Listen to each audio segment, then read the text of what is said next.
ನಮಸ್ಕಾರ ಸ್ನೇಹಿತರೆ, welcome back to my YouTube channel. So ನಿನ್ನೆ ವಿಡಿಯೋದಲ್ಲಿ ನಾವು ಬ್ರೇಕ್ಫಾಸ್ಟ್ ಮುಗಿಸ್ಕೊಂಡು ದನದ ಕೊಟ್ಟಿಗೆಗೆ ಬಂದ್ವಿ. ಸೊ ಕೌಶೆಡ್ಡಲ್ಲಿ ಹಸುಗೆ ಏನೇನು ಫೀಡ್ ಕೊಡ್ತಾರೆ ಅನ್ನೋದ್ರ ಬಗ್ಗೆ ಡೀಟೇಲಾಗಿ ಎಕ್ಸ್ಪ್ಲೇನ್ ಮಾಡಿದ್ದಾರೆ. ಇದನ್ನ ದಯವಿಟ್ಟು ಹೆಡ್ಫೋನ್ ಹಾಕ್ಕೊಂಡು ಕೇಳಿ, ತುಂಬ ಇನ್ಫಾರ್ಮೇಟಿವ್ ವಿಡಿಯೋ ಇದೆ. ಸೊ ನಾವು ಫುಡ್ ಕೊಡ್ತೀವಲ್ಲ, TMR ಅಂತ ಹೇಳ್ತೀವಿ, ಟೋಟಲ್ ಮಿಕ್ಸ್ಡ್ ರೇಷನ್ ಅಂತ. ಆ TMRಲ್ಲಿ ಏನು ಮಾಡ್ತೀವಿ, ಸೈಲೇಜ್ ಹಾಕ್ತೀವಿ. ಸೈಲೇಜ್ ಅಂದರೆ green fodder, fermented green fodder ಅಂತೀವಿ. ಆ ಸೈಲೇಜ್ ಏನಕ್ಕೆ ಮಾಡ್ತೀವಿ ಅಂದರೆ ಸಮ್ಮರ್ ಸೀಸನಲ್ಲಿ ನಾವು ಬೆಳೆಯೋಕ್ಕೆ ಕಷ್ಟ ಆಗುತ್ತೆ. ಇನ್ನು ಹಸಿರು ಮೇವು ನೀರು ತುಂಬ ಬೇಕಾಗುತ್ತೆ, ಇಲ್ಲಾಂದರೆ ಮಳೆ ಬರಲಿಲ್ಲ ಅಂದರೆ ಬೆಳೆಯೋಕ್ಕಾಗಲ್ಲ. ಸೊ ನಾವು ಡಿಪೆಂಡ್ ಅಪಾನ್ ಸಮ್ಮರ್ ಸೀಸನಲ್ಲಿ ಡ್ರೈ ಫಾಡರು, ಮಳೆಗಾಲದಲ್ಲಿ ಹಸಿರು ಮೇವು ಕೊಡೋದೇನಾಗುತ್ತೆ, ನಮಗೆ ಮಿಲ್ಕ್ ಈಲ್ಡ್ ವೇರಿ ಆಗುತ್ತೆ ಅಲ್ವಾ. ಹಸಿರು ಮೇವು ಕೊಟ್ಟಾಗ ನಮಗೆ ಮಿಲ್ಕ್ ಈಲ್ಡ್ ಜಾಸ್ತಿ ಆಗುತ್ತೆ, ಒಣಮೇವು ಕೊಟ್ಟಾಗ ಮಿಲ್ಕ್ ಈಲ್ಡ್ ಕಮ್ಮಿ ಆಗುತ್ತೆ. ಹಾಗಾಗಿ ನಾವೇನು ಮಾಡ್ತೀವಿ, ಈ ಥರ ಸೈಲೇಜ್ ಪ್ರಿಪೇರ್ ಮಾಡ್ಕೊತೀವಿ. 60 ರಿಂದ 70 ದಿನದ ಮೇಸ್ ಕ್ರಾಪ್, ಮೆಕ್ಕೆಜೋಳ ಕೇಳಿದ್ರು ಹಾಲ್ದೇನೆ ಅಂತ ಕರಿತೀವಿ. ಅದನ್ನು ಕಟ್ ಮಾಡಿಬಿಟ್ಟು ಮಷೀನಿಂದ ಚಾಪ್ ಮಾಡೋಕ್ಕೆ ಹೆಲ್ಪ್ ಮಾಡಿಕೊಂಡು ಅನ್ಎರೋಬಿಕ್ ಮೆಥಡಲ್ಲಿ ಮಾಡ್ತೀವಿ. ಅರೌಂಡ್ 45 ಡೇಸು ಕ್ಲೋಸ್ ಮಾಡಿ ಬಿಡ್ಬಿಡ್ತೀವಿ ಗಾಳಿ ಆಡ್ದಂಗೆ. ಆಫ್ಟರ್ 45 ಡೇಸು ನಮಗೆ ಸಿಗುತ್ತೆ ಅರೌಂಡ್ 45-60 ಕೆಪಾಸಿಟಿ ಟನ್ ಇರೋಂಥ ಸೈಲೇಜ್ ಬಿಟ್ಟಿದ್ದು. ಇದು ಒಂದು ಸತಿ ಓಪನ್ ಮಾಡಿದ್ರೆ ವಿತಿನ್ 3 ಮಂತ್ಸಲ್ಲಿ ನಾವೇನು ಮಾಡಬೇಕು, ಯೂಸ್ ಮಾಡ್ಕೋಬೇಕು. ಓಕೆ. ಸೊ ಅದನ್ನ ಇನ್ಸ್ಟೆಡ್ ಆಫ್ ಗ್ರೀನ್ ಫಾಡರ್ ಬದಲು ಯೂಸ್ ಮಾಡೋದು. ಆ TMRಲ್ಲಿ ಏನೇನು ಮಾಡಿರ್ತೀವಿ, ಗ್ರೀನ್ ಫಾಡರ್ ಇರುತ್ತೆ, ಡ್ರೈ ಫಾಡರ್ ಇರುತ್ತೆ, ಮಿನರಲ್ ಮಿಕ್ಸ್ಚರ್ ಇರುತ್ತೆ, ಮೇಜ್ ಇರುತ್ತೆ, ಆ್ಯಂಡ್ ಪ್ರೋಟೀನ್ ಸೋರ್ಸ್ ಆಗಿ ನಾವೇನು ಮಾಡ್ತೀವಿ, ಮಸ್ಟರ್ಡ್ ಕೇಕು ಇಲ್ಲ ಕೋಪ್ರಾ ಕೇಕ್ ಹಾಕ್ತೀವಿ. ಸೊ ಈ ಥರ ಎಲ್ಲ ಮಿಕ್ಸ್ ಮಾಡಿಕೊಡೋದ್ರಿಂದ ಹಸುಗೆ ಎಲ್ಲ ಒಂದೊಂದು ಬೈಟಲ್ಲಿ ಏನಾಗುತ್ತೆ, ಎಲ್ಲ ಥರ ನ್ಯೂಟ್ರಿಯೆಂಟು ಸಿಗ್ತಾ ಹೋಗುತ್ತೆ. ಸೊ ನಾವು ಹೇಗೆ ನಾವು ನಮ್ಮ ಬಾಡಿಗೆ ಏನು ಬೇಕು ನ್ಯೂಟ್ರಿಯೆಂಟ್ ನಾವು ತೊಗೋತೀವಲ್ವ, ಅದೇ ರೀತಿ ಏನಾಗುತ್ತೆ, ಬರೀ ಹಸಿರು ಮೇವು ಹಾಕಿದ್ರೆ ಹಸಿರು ಮೇವಲ್ಲಿರುವಂಥ ನ್ಯೂಟ್ರಿಯೆಂಟ್ ಹೋಗುತ್ತೆ, ಬೇರೆ ಪ್ರೋಟೀನ್ ಏನೂ ಹೋಗಲ್ವಲ್ಲ. Depend upon the lactation, body weight, milk production ಮೇಲೆ ನಾವೇನು ಮಾಡ್ತೀವಿ, ಫುಡ್ನ ಪ್ರಿಪೇರ್ ಮಾಡಿ ಹಸುಗಳಿಗೆ ಕೊಡ್ತಾ ಇರ್ತೀವಿ. ಇದೆಲ್ಲ ಬಂದು ಸೈಲೇಜ್ ಬಂಕರ್ಸು. ಇದು ಮಾಡಿದ್ದೀವಲ್ಲ, ಈ ಕಡೆ ಬನ್ನಿ. ಇದು ಬಂದು ಸೈಲೇಜ್ ಬಂಕರ್ಸು. ಈಗ ಇದು ಓಪನ್ ಮಾಡಿದ್ದೀವಿ. ಇದು ಗ್ರೀನ್ ಫಾಡರು, ಡ್ರೈ ಫಾಡರು. ಸೊ ಈಗ ಒಂದು ಕಂಪಾರ್ಟ್ಮೆಂಟ್ ಅಂದರೆ ಮೀನ್ಸ್ ಅರ್ಲಿ ಲ್ಯಾಕ್ಟೇಷನ್ ಅಂತ ಬಂತು ಅಂದರೆ ಅದರಲ್ಲಿ ಎಷ್ಟು ಹಸು ಇರುತ್ತೋ, ಒಂದು 5 ಹಸು ಇತ್ತು ಅಂದರೆ ಅದ್ರ ಬಾಡಿ ವೆಯ್ಟ್ ಮೇಲೆ ಏನು ಮಾಡ್ತೀವಿ, ನಾವು ಫುಡ್ನ ಕ್ಯಾಲ್ಕುಲೇಟ್ ಮಾಡಿಬಿಟ್ಟು ಗ್ರೀನ್ ಫಾಡರ್ ಎಷ್ಟು, ಒಂದು 10 kg, ಸೈಲೇಜ್ ಒಂದು 5 kg, ಈ ಥರ ಕ್ಯಾಲ್ಕುಲೇಟ್ ಮಾಡಿ ನಾವು ಇಲ್ಲಿ ಪ್ರಿಪೇರ್ ಮಾಡ್ಕೋತೀವಿ. ಏರಿಯಾದಲ್ಲಿ ಪ್ರಿಪೇರ್ ಮಾಡಿಬಿಟ್ಟು ಫೀಡ್ ಮಾಡ್ತೀವಿ. ನೀವು ನೋಡ್ಬೋದು, ನಾವು ದಿನಕ್ಕೆ ಒಂದೇ ಸತಿ ಫೀಡ್ ಮಾಡೋದು ಮೇವು. ಏನಕ್ಕೆ ಅಂದರೆ, ಸೊ ಫಾರ್ಮರ್ಸ್ ಯಾವ ರೀತಿ ಮಾಡ್ತಾರೆ, ಫ್ರೀ ಇದ್ದಾಗ ಬರ್ತಾರೆ, ಫೀಡ್ ಮಾಡ್ತಾರೆ, ಹೋಗ್ತಾರೆ, ಫ್ರೀ ಇದ್ದಾಗ ಬಂದು ನೀರು ಕುಡಿಸ್ತಾರೆ. ಬಟ್ ಒಂದು ಹಸು ಎಷ್ಟು ಇಂಟೇಕ್ ತಗೊಳುತ್ತೆ, ಒಂದು ಹಸು ಎಷ್ಟು ನೀರು ಕುಡಿಯುತ್ತೆ ಅನ್ನೋದು ಗೊತ್ತಿರಲ್ಲ. ಸೊ ಒಂದು ಹಸು ಏನಿಲ್ಲ ಅಂದರೆ ಪರ್ ಡೇ ಎಷ್ಟು ಕುಡಿಬೋದು ನೀರು, 60 ರಿಂದ 120 ಲೀಟರ್ವರೆಗೂ ಕುಡಿಯುತ್ತೆ ಒಂದು ಅಡಲ್ಟ್ ಹಸು ಪ್ರತಿ ದಿನಕ್ಕೆ. ಸೊ ಮೇವು ಎಷ್ಟು ತಿನ್ಬೋದು, depending upon the body weight. ಒಂದು ಹಸು ಒಂದು 400 kg ವೇ ಮಾಡುತ್ತೆ ಅಂದರೆ 10% ಆಫ್ ದಿ ಬಾಡಿ ವೇಟ್ ಅಂದರೆ 40 kg ಮೇವು ತಿನ್ನುತ್ತೆ. ಸೊ ಅಷ್ಟು ನಾವು ಫಾರ್ಮರ್ಸ್ ಕೊಡ್ತಾರಾ, ಕೊಡಲ್ಲ. ಸೊ ಒಂದು ದಿನಕ್ಕೆ 24 ಅವರ್ಸ್ ಅಂದರೆ 24 ಅವರ್ಸ್ ಅದು ಮೇವು ತಿನ್ನಲ್ಲ, ಒಂದು 5 to 6 ಅವರ್ಸ್ ಮಾತ್ರ ತಗೊಳುತ್ತೆ. ಬೇಗ ತಿಂದಿದ್ದು ಮತ್ತೆ ಟೇಕ್ ಇಟ್ ಬ್ಯಾಕ್ ತೆಗೆದು ಚೂವಿಂಗ್ ಮಾಡ್ತಾಯಿರ್ತಾರೆ, ರೂಮಿನೇಷನ್ ಅಂತ ಹೇಳ್ತೀವಿ. ಅದು ಮಾಡೋದ್ರಿಂದ ಅದೇನಾಗುತ್ತೆ, ಆ್ಯಕ್ಟಿವ್ ಆಗೂ ಇರುತ್ತೆ, ಬೇಕಾದಾಗ ಫುಡ್ಡು ತಿನ್ನುತ್ತೆ, ನೀರು ಕುಡಿಯುತ್ತೆ, ಇದ್ದಂತೆ ರೆಸ್ಟು ಮಾಡುತ್ತೆ. ಈ ರೀತಿ ಮಾಡೋದ್ರಿಂದ ಫಾರ್ಮರ್ಸ್ ಟೈಮ್ ಉಳಿಯುತ್ತೆ, ಆ್ಯಂಡ್ ಅವನಿಗೆ ಬೇರೆ ಕೆಲಸದಲ್ಲಿ ಇನ್ವಾಲ್ವ್ಮೆಂಟು ಆಗ್ಬೋದು. ಲೈಕ್ ಬೇರೆ ಕೆಲಸ ಅಂದರೆ ವೆಜಿಟೇಬಲ್ ಬೆಳೆಯೋದ್ರಲ್ಲಿ ಆಗ್ಬೋದು, ಇಲ್ಲ ಬೀ ಫಾರ್ಮಿಂಗ್ ಮಾಡ್ಕೋಬೋದು, ನಾನ್ ಡೈರಿ ಮೀನ್ಸ್ ಟೆಂಡರ್ ಕೊಕೊನೆಟ್ ಕೊಡ್ಬೋದು, ಕಾಯಿ ಕೊಡ್ಬೋದು. ಈ ಥರನಾರು ಎಂಗೇಜ್ ಆದರೆ ಮಲ್ಟಿಪಲ್ ಸೋರ್ಸಲ್ಲಿ ನಾವೇನು ಮಾಡಬೇಕು, ಹನ್ ಮಾಡಬೇಕು. ನಮ್ಮ ಉದ್ದೇಶ ಅಷ್ಟೇ, ಅಕ್ಷಯಕಲ್ಪ. ಅದು ನೀವು ಏನೇ ಹನ್ ಮಾಡಿದ್ರು ಮಲ್ಟಿಪಲ್ ಸೋರ್ಸಲ್ಲಿ ಹನ್ ಮಾಡಿ. ನೋಡ್ತೀನಿ ಅಂದರೆ ಪ್ರಿಪೇರ್ ಮಾಡ್ತಾರೆ ಜಸ್ಟ್ 2 ಮಿನಿಟ್ಸಲ್ಲಿ ನೋಡ್ಬೋದು. ಬೇಕಾದ್ರೆ ಒಂದು ಶಾರ್ಟ್ ತೊಗೋಬೋದು, ಬರ್ತಾರಿಲ್ಲ ಅದು ಮಾಡ್ಬೋದು. ಇಲ್ಲಾಂದರೆ ಜೋಳ ಬೇಕಾಗಲ್ಲ, ಅದ್ರ ಜೊತೆಗೆ ಶುಗರ್ ಕೇನ್ ಯೂಸ್ ಮಾಡ್ಬೋದು, ಕಬ್ಬು ಯೂಸ್ ಮಾಡ್ಬೋದು. ಇಲ್ಲ ಅಂದರೆ ಫರ್ಮೆಂಟೇಷನ್ಗೆ ಹೆಲ್ಪ್ ಆಗಬೇಕು ಅಂದರೆ ಇದು ಯೂಸ್ ಮಾಡಬೇಕು, ಬೆಲ್ಲದ ನೀರು ಆಗ್ಬೋದು, ಇಲ್ಲಾಂದರೆ ಬಾಳೆಹಣ್ಣು ಆಗ್ಬೋದು, ಹಣ್ಣಾಗಿರೋ ಬಾಳೆಹಣ್ಣು ಆಗ್ಬೋದು. ಇದನ್ನು ಯೂಸ್ ಮಾಡಿ ಮಾಡೋದು, ಯಾಕೆಂದರೆ ಫರ್ಮೆಂಟೇಷನ್ ಆಗಬೇಕಲ್ಲ. ಎಲ್ಲರ ಮಜ್ಜಿಗೆನೂ ಯೂಸ್ ಮಾಡ್ತಾರೆ.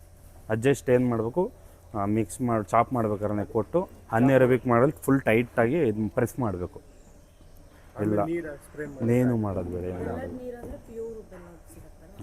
ಆ ಬೆಲ್ಲದ ನೀರನ್ನ ಮೇಲೆ ಸ್ಪ್ರೇ ಮಾಡಿಬಿಟ್ಟು ಕ್ಲೋಸ್ ಮಾಡಿಬಿಡ್ಬೇಕು, ಟಾರ್ಪಲ್ಲು ಕ್ಲೋಸ್ ಮಾಡಿಬಿಟ್ಟು ಪ್ರೆಸ್ ಮಾಡಿಬಿಡ್ಬೇಕು. ಪ್ರೆಸ್ ಅಂದರೆ vacuum press type, full tight ಆಗಬೇಕು. ಟೈಟ್ ಆದಮೇಲೆ ಏನಾಗುತ್ತೆ, ಕಂಪ್ಲೀಟ್ ಅನ್ನಿರಬೇಕಾಗುತ್ತೆ. ಇಲ್ಲಾಂದರೆ ಇನ್ ಕೇಸ್ ಲೂಸ್ ಆಯಿತು ಅಂದರೆ ಏನಾಗುತ್ತೆ, ಸ್ಮೆಲ್ ಜನ್ರೇಟ್ ಆಗುತ್ತೆ, ಕೊಳ್ತೋಗುತ್ತೆ, ವೇಸ್ಟ್ ಅದು. ಸೊ ಫರ್ಮೆಂಟೇಷನ್ ಅಂದರೆ ಕಳಿಯೋದು ಅಂತ ಹೇಳ್ತೀವಿ ಕನ್ನಡದಲ್ಲಿ. ಕಳ್ತಿರೋ ಪ್ರಾಡಕ್ಟು ಒಳ್ಳೆಯದು, ಕೊಳ್ತೋದ್ರೆ ಅದು ಗೊಬ್ಬರ. ಯಾವತ್ತೂ ಕಳಿಬೇಕು ಪ್ರಾಡಕ್ಟು. ಈಗ ನಾವು ಒಂದು ಬಾಳೆಹಣ್ಣು ತೊಗೊಂಡ್ರೆ ಸ್ವಲ್ಪ ಹಣ್ಣು ಜಾಸ್ತಿ ಆಗಿರೋ ತಿಂತೀವಲ್ವ, ಕಳ್ತಿದೆ ಅಂತ. ಅದೇ ರೀತಿ ಇದು ಸೈಲೇಜ್ ಏನು ಹೆಲ್ಪ್ ಆಗುತ್ತೆ ಅಂದರೆ ಬೇಗ ಫಾಸ್ಟ್ ಡೈಜೆಷನ್ ಆಗುತ್ತೆ ಹಸುಗಳು. ಈಗ ನಾವು ಮನೇಲೆಲ್ಲ ಮಾಡ್ಕೊಬೇಕು ಮಾಡ್ಬೋದು. ಸೊ ನೀವು ಈ ಥರ ಕಂಪಾರ್ಟ್ಮೆಂಟ್ ಮಾಡ್ಕೋಬೇಕು ಅಂತ ಏನಿಲ್ಲ. ಸೈಲೇಜ್ ಬಾಕ್ಸ್ ಬರುತ್ತೆ ನಿಮಗೆ, ಅರೌಂಡ್ 1 ಟನ್ 5 ಕೆಪಾಸಿಟಿದೆಲ್ಲ ಬರುತ್ತೆ.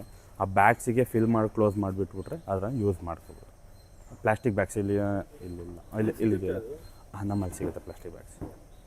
ಇವತ್ತು ನಾವು ಕ್ಯಾರಿ ಮಾಡ್ಕೊಳ್ಳೋದು. ನಾನು ಚೆಕ್ ಮಾಡ್ತೀನಿ, ಇರ್ತೀರಲ್ಲ ಮಧ್ಯಾಹ್ನದವರೆಗೂ 9:00 ಬರ್ತಾರೆ, ಕೇಳ್ತೀನಿ. ಸ್ಟಾಕ್ ಇತ್ತು ಅಂದರೆ ಕೊಡ್ತಾರೆ. So instead of dry fodder ನಾವೇನು ಮಾಡ್ತೀವಿ, ಕೊಂಬು ನೇಪಿಯರ್ ಬರುತ್ತೆ. ಅದನ್ನು ಕೇಳಿದ್ದೀನಿ ಮೇಡಮ್, ಅದು ಸ್ವಲ್ಪ ಸ್ಟೆಮ್ ಬೇಕಾ? ಓಕೆ, ನಾನು ಮಾತಾಡ್ತೀನಿ. ಅದನ್ನು ಕೊಂಬು ನೇಪಿಯರು, ಆಮೇಲೆ ಇನ್ನೊಂದು ಸೂಪರ್ ನೇಪಿಯರು. ಅದು ಸ್ವಲ್ಪ ಐ ಥಿಂಕ್ ಸ್ಟೆಮ್ ₹1 ಇರಬೇಕು ಒಂದು. ಎಷ್ಟು ಕೇಳಿದೆ ನಾನು? ಒಂದು 200 ಸಿ ನೋಡಿ, ಒಂದು ಸತಿ ನೀವು ಒಂದು ಸ್ಟೆಮ್ ಹಾಕಿದ್ರೆ ಅದು ಬಂಚಸ್ ಆಗುತ್ತೆ, ಬ್ರಾಂಚಸ್ಸು.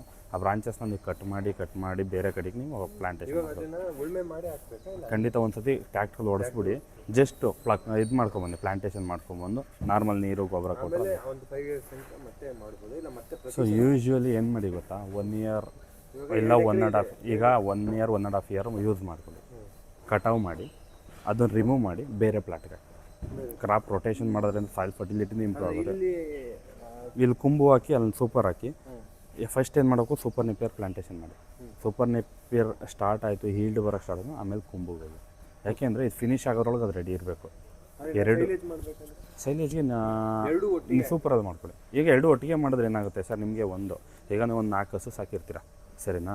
ಈಗ ಸೂಪರ್ ನೆಪಿಯರು ಕುಂಬು ನೆಪಿಯರು ಒಟ್ಟಿಗೆ ಬೆಳೆದ್ಬಿಟ್ರಿ, 2 ಮೇವು ಅಟ್ ಎ ಟೈಮ್ ಬಂತು. ಏನು ಮಾಡ್ತೀರಾ, ಕುಂಬು ಡ್ರೈ ಮಾಡ್ಕೋತೀರಾ, ಸೂಪರ್ ಸೈಲೇಜ್ ಯೂಸ್ ಮಾಡ್ಕೋತೀರ. ನಿಮಗೆ ಗ್ರೀನ್ ಫಾಡರ್ ಎಲ್ಲಿ ಸಿಗುತ್ತೆ ನೆಕ್ಸ್ಟ್ ಅಪ್ ಟು 2.5 monthsವರೆಗೂ ನೆಕ್ಸ್ಟ್ ಬರೋದು. ಅಲ್ಲಿವರೆಗೂ ನೀವೇನು ಮಾಡ್ತೀರಾ ಗ್ರೀನ್ ಫಾಡರ್ಗೆ? ನಾವು ಯಾವ ರೀತಿ ಮಾಡಬೇಕು ಅಂದ್ರೆ ಪ್ಲಾನು, ಈ ಸೂಪರ್ ನೆಪಿಯರ್ ನಮಗೆ ರೆಡಿ ಆಯಿತು, ಕಟಾವಿಗೆ ಬಂತು ಅನ್ನೋದ್ರೊಳಗೆ ಇದು ಪ್ಲಾಂಟೇಷನ್ ಆಗಿ ಸ್ವಲ್ಪ ಗ್ರೋ ಆಗಿರ್ಬೇಕು. ಇದು ಮುಗಿಯೋದ್ರೊಳಗೆ ಅದು ರೆಡಿ ಇರಬೇಕು ನಮಗೆ ಮೇವು. ಇದರೊಳಗೆ ಸೈಲೇಜ್ ಮಾಡ್ಕೊಂಡು ಮಾಡ್ಕೋಬೋದು. ಸೂಪರ್ ನೆಪಿಯರಲ್ಲಿ ನೋಡಿ, 1 ಎಕರೆಗೆ ವರ್ಷಕ್ಕೆ ಏನಿಲ್ಲ ಅಂದ್ರೆ 100 ಟನ್ ಬರುತ್ತೆ, 80 to 100 ಟನ್.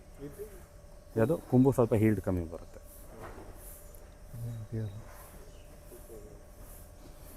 ಈಗ 1 ಎಕರೆ ಅದು ಬೆಳೀತಾ ಇದ್ರೆ ಅದಾದಮೇಲೆ ಇದೊಂದು ಹೌದು, ಯಾವತ್ತೂ ಮಲ್ಟಿಪಲ್ ಸೋರ್ಸಲ್ಲಿ ಇರಬೇಕು. ನಾವು ಅಟ್ ಎ ಟೈಮ್ ಎಲ್ಲ ತೊಗೊಂಡ್ರೆ ಎಲ್ಲ ವೇಸ್ಟ್ ಆಗುತ್ತೆ ನಮಗೆ.